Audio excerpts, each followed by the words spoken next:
Ay, grabe, 15 years. 15 taon na sa single mom, nakaraos din. Kung itinuloy ko yung law school, na-achieve ko na sana ang dream kong ATTY. But anyway, I'm excited sa bago kong work as legal assistant sa isang government agency. Thanks sa BFF ko, si Aliana.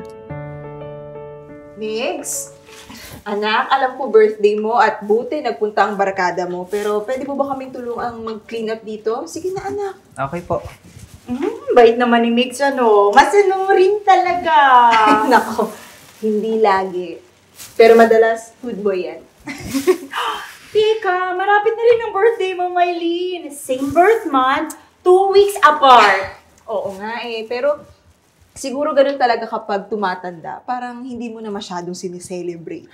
Tumatanda? Bes, hindi pa tayo matanda. Mag-aasawa pa ako.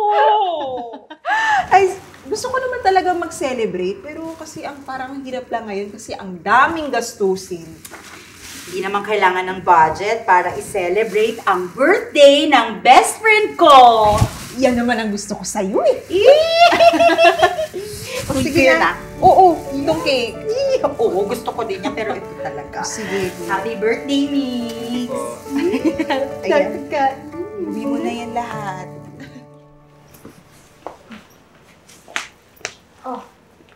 Ready ka na? Itong susi.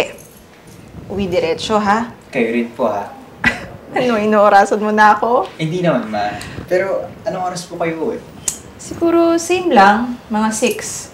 Kaya pag uwi mo, magsaing ka na. Pag uwi ko, ako na magluluto, ha? Okay po. Sige po.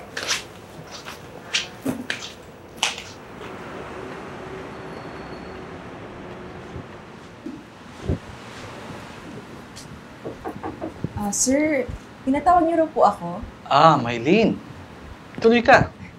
Good morning po, Attorney Mendoza. Please.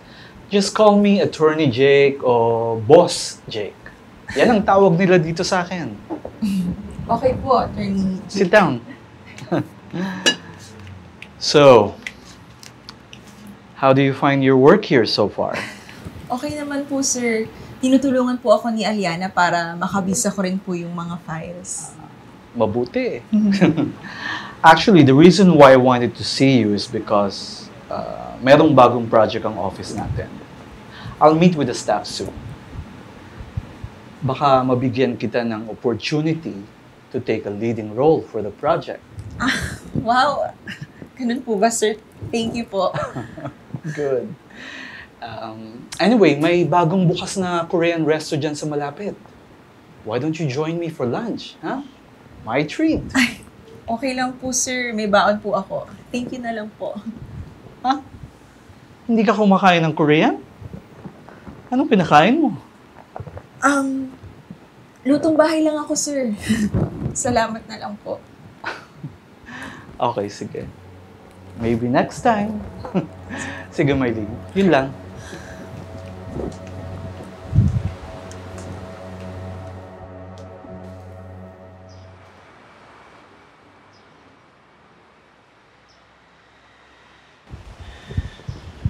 Oh, saan ka umuwi, Mylene? Sa may Commonwealth po, sir. Saan sa Commonwealth? Malapit po sa Batasan. Sabay ka na sa akin. I'll give you a ride. Ay, thank you, sir. Sige Isang na. jeepney ride lang naman po mula dito. Sige na. May alam akong hangout sa may Royal Place malapit sa Ever. Chill muna tayo sandali, ha? Unwind bago umuwi. Maganda doon. Sige po, thank you, sir. Pero kailangan ko na pong umuwi. Una na po ako, sir,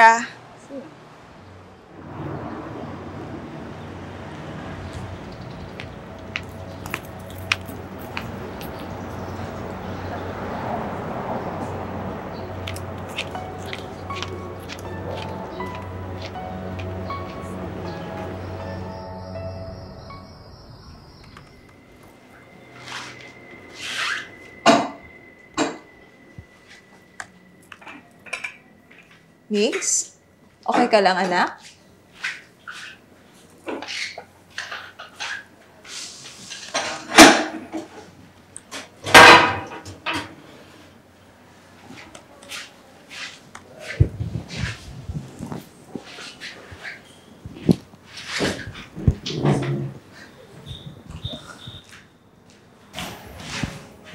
Nix? Oh, wala ka bang homework? Mamaya ko na lang gagawin, ma. Bakit? May problema ba? Ha? Wala. Come on, Migs. Kilala kita. Ano ka ba naman? Alam ko when something's bothering you. Tsaka hindi ka kaya marunong magsinungaling. Pinagtripan kasi ako ng ilang kaklase ko kanina eh. Bakit? Kasi nga, bagong lipat pa lang daw ako, mataas na yung grades ko sa exam kanina compared to them.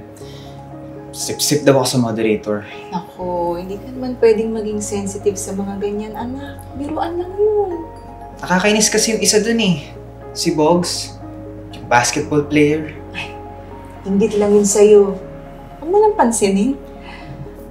Tsaka, wala ka namang ginagawang masama. Okay? Nakakapikon lang eh. Ay. Ano bang sabi ko sa pikon? Laging talo. Saka winner ka naman, di ba? Sige. Basta pag ako... Ano? Huwag mo nang patulan, okay? Mag-focus ka na lang sa studies. Tsaka marami ka namang new friends, di ba? Sige. Thanks. Cool ka lang, ha? Lilipas din yun. Siya, tulog ka na, anak. Okay.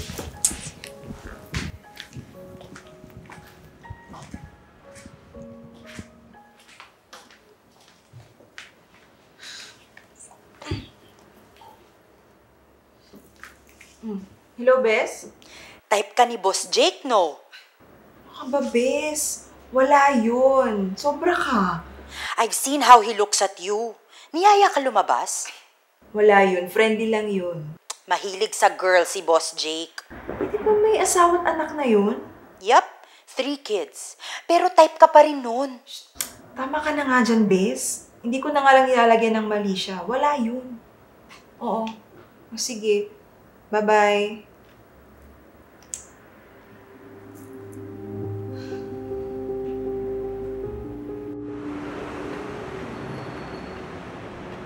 So, I want posters out in every government office and public transport station about this decree on sexual harassment, okay?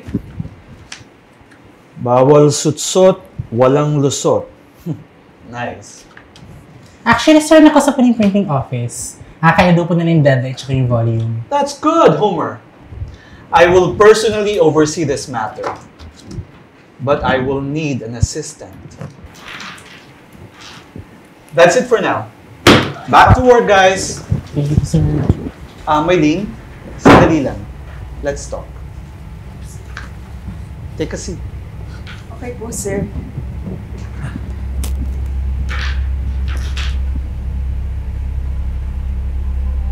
I want you to be my assistant for this project. What do you think?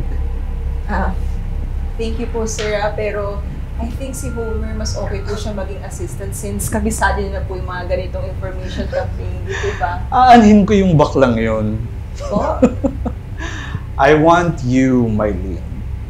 And I can give you a new cell phone so that we can talk and chat anytime. Sir, may cellphone na po ako. I'm sure. Pero ito ang latest ng mga cellphone. Sir, nako, hindi na po talaga. And I think si Homer, fit po talaga siya since... Iba ang silbi sa akin ni Homer. Huh? For this project, I want you. I'm your boss. You can't say no. Okay? Okay po. Tapos kunin mo na rin tong cellphone. Total, parang regalo ko na rin lang sa'yo. Balita ko, malapit ng birthday mo. Sir, I can help you with the project po, pero hindi ko po talaga kailangan ng bagong cellphone. Thank you na lang po. And pwede naman pong mag-call or mag-text sa phone ko for any work-related matter. Work-related matter. Okay, Maylene, you can go. One day I will show you that work and leisure should go together. By the way, Bagay sa'yo yung suot mo ah.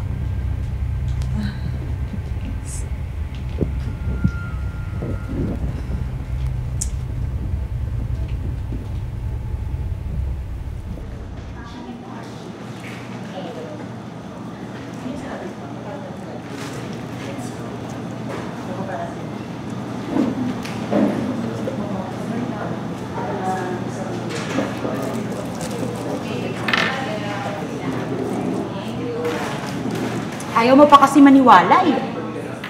Well, akala ko kasi talaga nung una, friendly lang eh.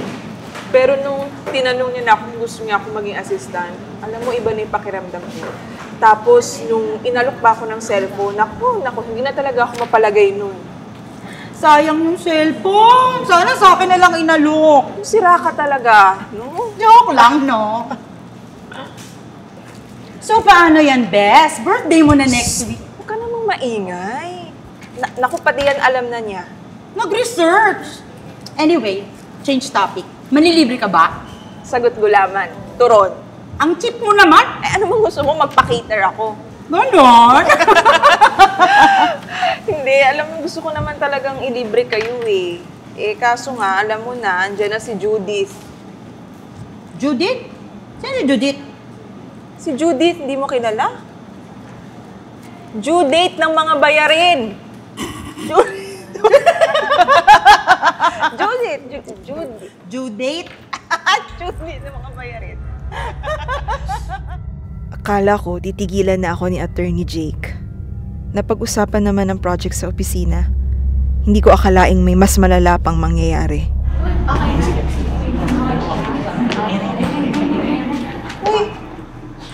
Ano to?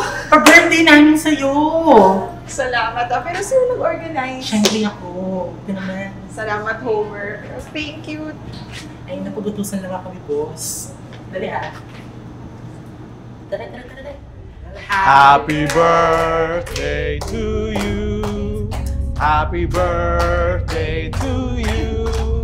Happy birthday, happy birthday. Happy birthday to you. Thank you. Happy birthday! Ang sarap ng labi ni Mylene. Mas masarap pa sa cake.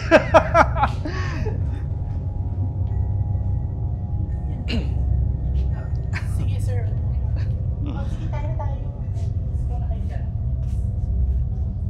Sige, tayo. Thanks for organizing. Yeah, thanks, sir.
Lagi na lang late ang report mo. Pati kina Homer. Sabi sa akin, yung sa'yo na lang daw ang hinihintay. But sir, once lang pong nangyaring na late kasi hinihintay ko po yung pirma ng officer sa kabilang department. Excuses! Ang hirap sa'yo, Mylene. Mataas ang asta mo. Pero poor ang performance. But sir, I do my work and I do it well. Don't interrupt me when I'm talking! Akala mo kung sino ka. Dapat matuto kang makisama. A woman like you? Sa may anak ka na pala. Ayoko na sa'yo. That's personal, sir. Personal? Bakit? Akala mo makakapasok ka sa opisinang to on purely professional merit? Di ba't ako lang din nag-refer sa kaibigan mong si Aliana? At ako lang din ang nagpasok kay Aliana dahil galing siya sa kumpanya ng kumpare ko. Kung gusto ko, pwede ko kayong ipatanggal. Lalo na ikaw. Bago ka lang. Ako na nga lumalapit sa'yo, ikaw pa tong mayabang? I've worked so many times with you on several projects. Puro negative ang sagot mo. O ano? So, before you do anything stupid, pag-isipan mo munang mabuti kung gusto mo pang magtrabaho dito. Because I can make or break you. You choose.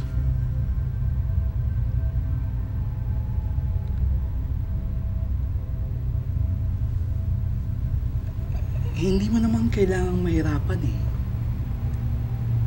Kailangan lang matuto kang makisama. At dapat alam mo kung sinong dapat mong pakisamahan. Higit sa lahat, ako. Huh?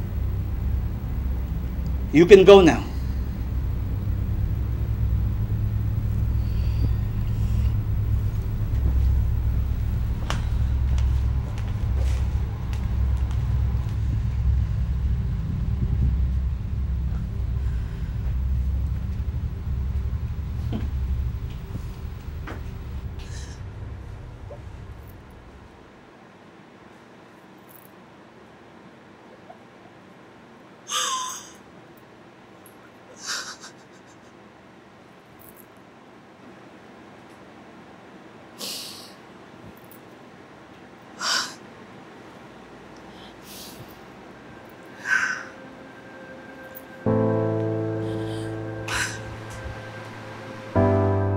Nagsimula akong kumilos. Nag-file ako ng complaint sa grievance committee ng opisina namin. Aside from Aliana, ang hirap mag-convince ng mga witnesses, but just the same, I proceeded with the complaint. Malinaw na sa akin ang pattern ng sexual harassment na ginagawa ni Attorney Jake, lalo na nung birthday kong hinalikan niya ako. Grabe! Kasama rin ang pananakot niya ng pagalitan niya ako. Malinaw ang mensahe.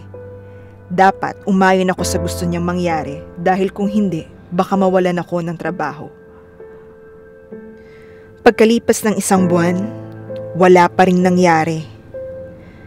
Minsan nakita ko na magkasama si Attorney Jake at ang head ng grievance committee. Nagtatawanan. Sabi ni Aliana, matagal na silang magkaibigan. Hindi ako tumigil. Dinala ko sa ombudsman ang kaso. Isinama ko ang joint affidavit na pinirmahan ng ilang kaopisina kong nakakita sa nangyari nung birthday ko sa ombudsman proceedings. Siyempre, una na doon si Aliana.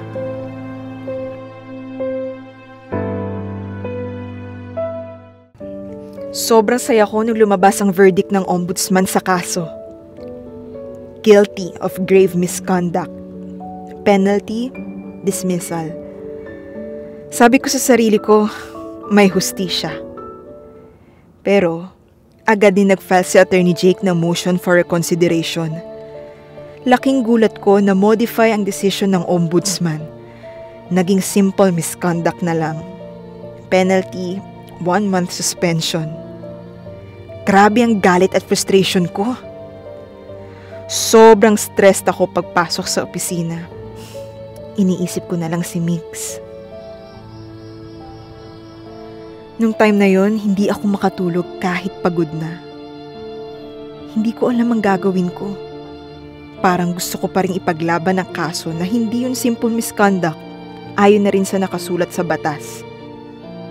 Hindi man ako lawyer, malinaw yun. Pero alam ko rin na pag tinulak ko pa ang kaso, talagang bebweltahan na ako ni Attorney Jake ng todo-todo. Mawawala na naman ako ng trabaho.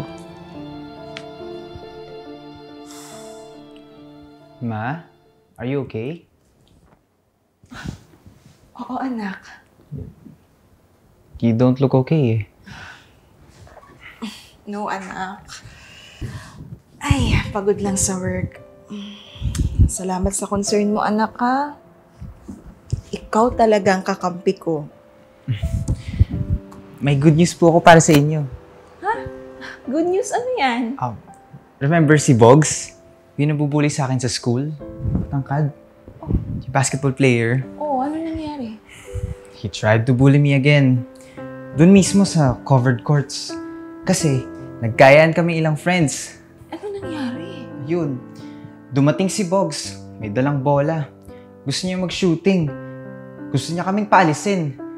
Sabi niya pa nga, gugulpihin niya kami if di kami umalis eh. Tapos natakot na yung ilang friends ko. Pero malaking tao yun si Bugs, di ba?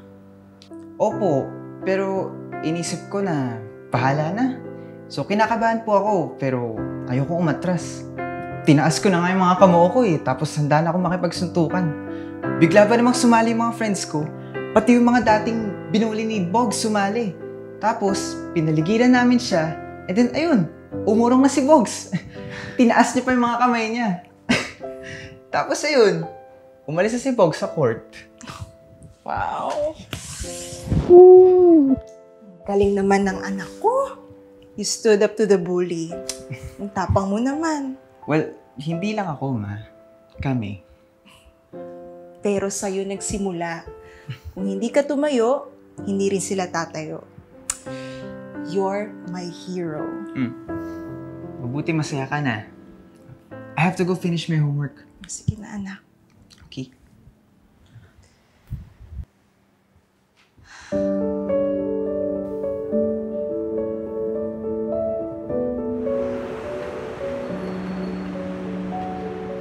Sa tulong at inspirasyon ni Migs, naglakas loob akong ituloy ang kaso laban kay Attorney Jake.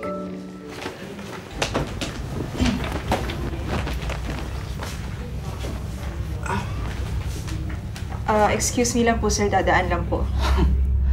Ang kapal ng mukha mo, no? You have the nerve showing up at this office. My office! After all the trouble you've caused, hindi mo na ako nirespeto! Respeto? Gusto ko lang na mabuting trabaho para sa pamilya ko. Nirespeto kita bilang boss at superior ko dito. Pero paulit-ulit mo kong hinaras at binastos. Respect means treating others the way you want to be treated.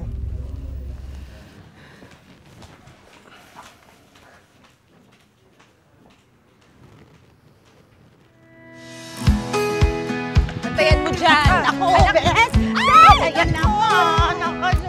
Galing! Ay, nako! Ako na! Ako na to. Yes. Oh!